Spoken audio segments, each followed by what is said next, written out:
Okay, now I see the little red block. Good afternoon. This is the House Appropriations Committee. It is Wednesday afternoon, January the 28th. And we are here this afternoon to hear from our state auditor, Doug Hoffer, who will tell us about his budget or about the activities of his office and his budget proposal for next year. We are missing two persons here, had to be in another committee.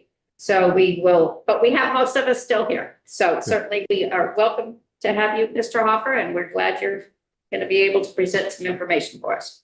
Well, thank you very much. I'm happy to be here. There are three documents that were sent. We have one that's called the budget page, I believe. One's a performance report, and one is the nice big graph about the budget. I would suggest that we start with the colorful one that's called the budget page first, and then your performance report. That's okay with you? And then we can look at the actual numbers. Sure. As I think most of you know, our office has a very simple budget. Thankfully, it's as large as it needs to be. I wouldn't mind more people, but we're doing pretty well, and I'll get back to that in a minute. A modest amount of our budget, a rather small part actually, is from the general fund. The rest is from our internal service fund, which is referred to as the single audit revolving fund. The methodology is well known, approved by both the Finance and Management and the Office of Management and Budget in Washington, because it does involve the single audit as well as the ACFR, the financial audit, and a little tiny special fund of about 50 grand, which is the source of which is the Treasurer's Office, and the reason for that is hidden in the mists of history. I don't know why. As for how we use it, as I think you also know, starting actually when I worked for Ed Flanagan back in the 90s, that office began to focus on something that GASB thought was important, which was performance auditing. And that is not something that state auditors did back in those days. But slowly there was a move through Ed and eventually through Randy Brock and Tom Salmon. They understood that that was probably the best use of our resources, because to do the financial auditing and the single audit requires very focused and rather tedious technical expertise that has to be updated every year, and really doesn't, as important as it is to those who make use of it, it isn't of much use to you, to the legislature, to the general public, and to program managers for that matter. Performance auditing is much more important, and to be honest, much more interesting and fun. And if that wasn't the case, I wouldn't be here, which may or may not matter to people. But we have a contract with a group called CLA. We had KPMG for many, many years, and about 5 or 6 years ago, I just thought it was time for a change. And we went out with an RFP, and we like these guys, and they've made me look good. They do good work, and the fifth floor folks enjoy them. They work well together, so that's good. The bulk of the use of our funds is for our staff. I'm happy to say that they are well paid and stick around, in part because we have the market factor adjustment for those positions. And we have somebody who I'm sure you know, who has returned to state government recently, Kai, who is now the commissioner of DFR. And he was in the auditor's office back in the old days and wanted more money. And the only place where they were offering it was DFR. So he left. And Randy Brock, to his credit, said, oh my, we need to do something about this, and started the process which led to that. So it's a big number. These guys are well paid, but they're very capable. We've had some retirements in the last 4 or 5 years and replaced them with excellent people from all over the country. So I'm leaving in a year, but I feel really good about the crew I'm leaving behind. So happy about that. We have 16 total positions. I will tell you that I have accomplished something that I expect you've never heard before from an appointing authority. I gave up an exempt position, which I think in the bureaucracy people work very hard to create and protect. I didn't give up the position, only its exempt status. When I took office, this fourth exempt position in our office, myself, the deputy, the executive assistant, and this other person, was used for PR purposes. And it was evident to me that there was no need for that. And I didn't think it was a good use of those resources. So I tried an experiment and hired an exceptionally bright young guy to be an investigator. for lack of a better word, to do effectively audit-like work, but not to the GAGAS standards. And he was exceptional. And he is now the CFO of the tax department. And he's dead to me because he left. But anyway, his name is Andrew Stein. You may have come across him over time. I think he deals mostly with Ways and Means, but he was excellent. I've had 3 or 4 others. One other, a woman who's at AHS Central, was just as good as Andrew, and it was fantastic to have both of them. But we didn't do as well with the others, and it was a lot of my time as well supervising them. So about a year ago, I said, I think we would do better to get HR to approve an RFR for that position and make it another senior auditor, and they agreed.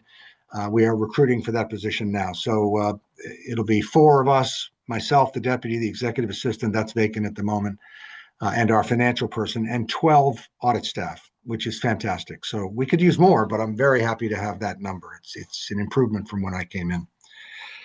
So that's basically, and our overhead is almost nothing. And in fact, it's even less now since we don't have a building, as you may know. Our building was flooded in 23, and we've been out of there all that time. And I don't know exactly what the plan, if any, is for that building.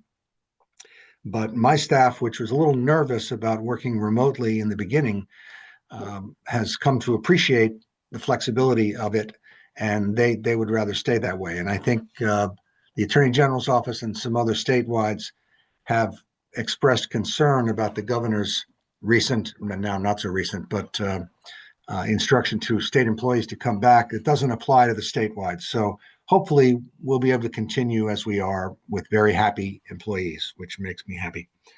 So we have a good crew. We do good work, I think.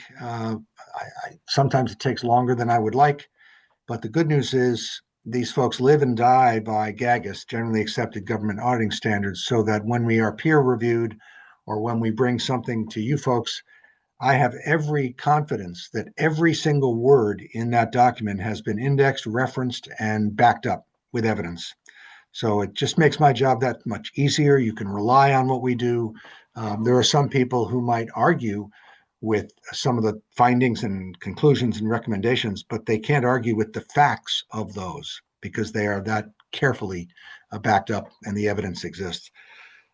As for the office, we continue as we have been. We've released quite a few audits in the last 2 months. In fact, I was concerned that VT Digger, just as an aside, had not been covering a couple of them, which was unlike them because they were always pretty good about it. They covered the State House pretty well. So I sent a note to the 2 folks that are now assigned to the State House and to statewide stuff and said, what's going on? Are you just too busy? Or is it because those 2 audits are fairly positive and you live on conflict? Just as tongue in cheek. And the guy wrote back and said, you're right. We now view positive audits as status quo and we're not covering them. And I thought, I'm through the looking glass. This is just too strange because, and I had to write a note to Carrick Johnson at PSD and Kai at DFR, said, guys, we released this. Just because there hasn't been any coverage doesn't mean we didn't try. But it's disturbing, frankly, because as you well know, there are many in this state and around this country who view state employees or public employees as incompetent and or corrupt. And, that bothers me. There's an awful lot of hardworking people in state government. Is everybody a superstar? No, but that's not true in the private sector. We have a lot of good people, though. And if they're doing well, I think people have just as much right to hear that as they do when we find problems. So I was bothered by that. Want to hear the good news. You're right. So anyway, so we have a newsletter, which I think always comes to you guys. And we are going to have one issue soon, which will cover those audits that were not reported upon. So sorry about that. So the only change really in our budget, which doesn't change much year to year, the contract with CLA changes only to the extent that the number of programs to be audited for the single audit varies based on the rules from the feds and so forth. And of course, it grows as all programs do that have state employees with these, the monies for the Pay Act. Otherwise, the only change is that, as I've said, we've switched a person from exempt status to audit status, a classified auditor. And that's moving money from the general fund into the SARF, our internal service fund. So there will be what in your terms is generally a modest adjustment, but a little bit less for the general fund and more for the SARF. And that's probably for the best for people who care about such things, because in most cases, the agencies and departments can use a little bit of federal money if they get it to help pay off part of their SARF obligation to our office. So not only will there be a need for less general fund, but less out of the programs as well. So that's really all I can say. I mean, if you have questions, I'm happy to answer them, but it's pretty straightforward. Any questions Although I so do far? remember, I remember the first time I ever came into your committee in 13, and I followed the deputy secretary of the Agency of Human Services with 40% of state government, and I sat down and I said, they spend in a day what we spend in a year. So Nevertheless, your office is very important to us, so we thank you I for your work. appreciate that. Thank you. Are there any questions from the folks here at the table so far? No. Well, we thank you for that overview. You did provide us as well with a performance report. Would you like to go over that briefly with us?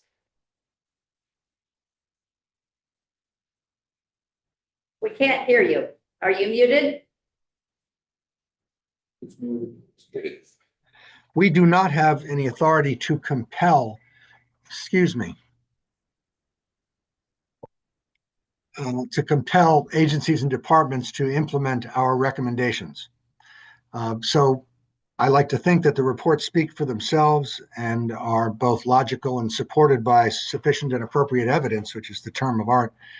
And as a rule, they do implement most of our recommendations. That is sort of the key performance measure for us. But we have no control over the outcome except the quality of the work that's done, and that's pretty high. The other, and we track those, as you can see, the number of recommendations and the extent to which they have followed through. And that's 1 year out from each audit and then 2 years beyond that. And we have a goal of 75% ultimately. And we do pretty well, although sometimes we get stuck. We often make recommendations to you guys, but you don't always adopt our recommendations. Can you hang on 1 sec? I think I need to answer this and tell them to stop bothering me. Hang on. Okay, okay. Good, good, good.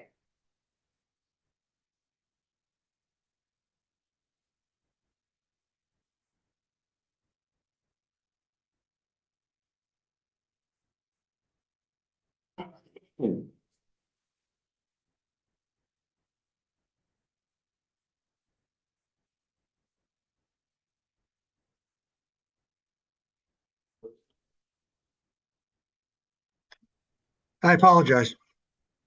That's fine. We did have one question here so far. Hold on. Of course, please. So on these sheets, are these links? There, you got one, some of the titles are in lead, like Yes. Medicaid, AHS, and the same thing with the blue. And then what do I find those on your website? Yeah, the first page shows links to the audit reports released in 2025. And on the other side, when you get to recommendation follow-up, as we call it, those are links to what are referred to as the corrective action reports, our recommendation follow-up. It's all on our website. Autumn has the original, the PDFs, which will give you the links if you want them.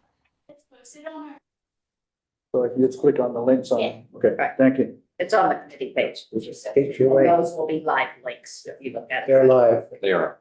Yeah, they're live. Okay, perfect.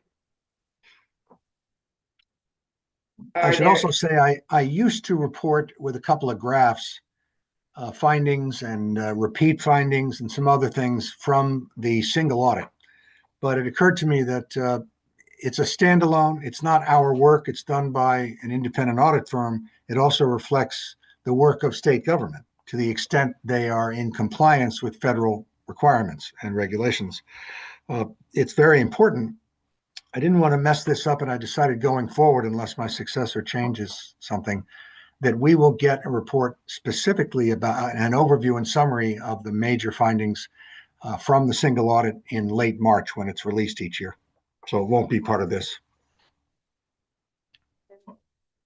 And the fifth floor really picked up the pace about 5 or 6 years ago and provide much better guidance and assistance to the departments for the purposes of the single audit. And the number of repeat findings and problems have declined. So it's a good story.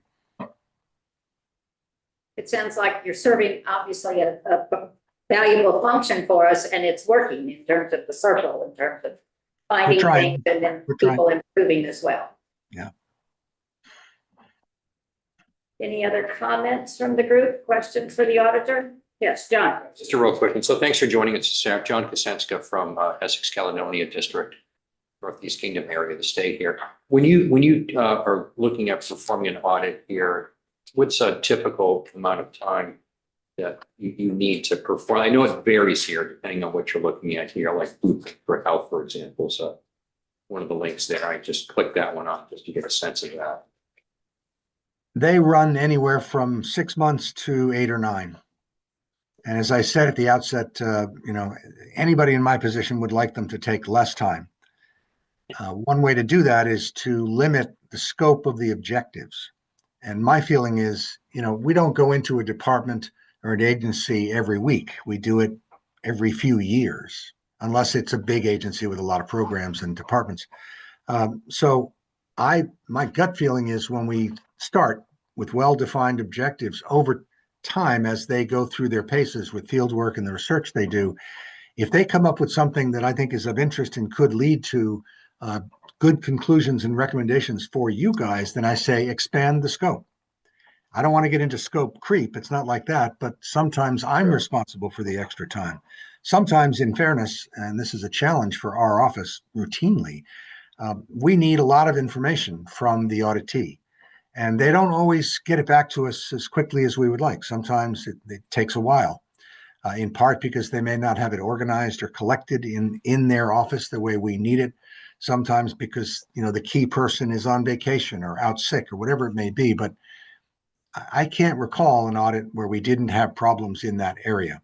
Furthermore, as I'm sure you guys all know well, the IT side of state government is a continuing challenge, and some have prevailed with the right money and the right contracts to get over the hump, and they're in much better shape than they were in the past. Others still struggle. So, for example, if we want to go in and do a job in PCF, where we like to look at the data that they have in their own programs, what we do is get a read-only access with an MOU to literally access their computers. So we don't have to bother them with endless requests for information for the sample that we're looking at. Sometimes that doesn't do us any good because the programming and the system that they're relying on is so out of date that it can't even answer the questions we're asking. So it just takes a lot of their time and a lot of our time. So that's not an excuse for how long things take, honestly. But as I say, when we're done, the quality control piece is time consuming. We also give the auditee weeks to respond. As you know, each audit is at the end has a management response. I would say, like I said at the outset, I would like them to take less time, but all things considered, I think they take the right amount of time because of the quality of the work. Thank you. You're welcome. We have another document, the famous ups and downs sheet for this. It's not quite the same. I guess it is. Are there any particular comments you'd like to make on this big budget sheet we see? As you No, say, I hope you got the well- one with the corrected stuff on it, because the one I sent to Autumn originally was part of a much bigger file, and I didn't think you wanted the other 6 worksheets, so I deleted them. But when in fact, what I wasn't thinking was all those worksheets feed that one you have. Oh, So I sent her the whole thing, and she probably just printed you the main page. But no, there's nothing really to say. We haven't changed much in our budget in years, honestly. So it's pretty straightforward. There's only 2 major components. One is the contract with CLA, and the other basically is our staff. And that represents, 95% of our budget. yes, Autumn confirms we do have the one first sheet with all the information pinned to it. So we do Great. have. The only change, as I said, was a little drop in the general fund and a little increase in the SARF. But we came in under the governor's recommended budget. Yes, well, we appreciate that. And we do appreciate this background information. We are aware that it's a simple but important office, so I think we have a good grasp on that. Are there any other questions? Or anything else you would like to offer us? Yeah, if you don't mind, I am working on something that I want to share with you when you get the time, which is probably never, but I've been interested in performance measurement for a long time. And one of the first jobs I did under contract to then auditor Ed Flanagan in the 90s was about performance measurement. That's when it began in state government. And the state, after many false starts, is doing a better job now. The fellow in the administrative office for performance work has really helped get his colleagues to do a little better. But there's one piece of it that he doesn't have the time or resources to do, and that is agencies and departments submit information about their own performance to him, and then it goes into a big annual budget, or rather report for the whole state. And of course, the departments have annual reports and other documents with additional material, but they don't check on the validity or accuracy of the information provided. And, some of that is just resources. Some of it is, we should care about this because you're making important decisions about how much to spend. And for the most part, the information you have about program performance is from people who are not objective, if you know what I mean. So I picked 6 programs from the Department of Economic Development, which I've been working on and off for different reasons for 25 years, and have dug in to look at the validity and accuracy of the data that they presented. And it's just a short memo, like a page for each program. I'd like to share that with you later in the session. I think I see nods around the table that yes, they would be interested You're in welcome. seeing that. So as you develop that further, we certainly would be willing to take a look at that as we Thank get. you. Okay. Thank you. And Representative Stevens has a comment here.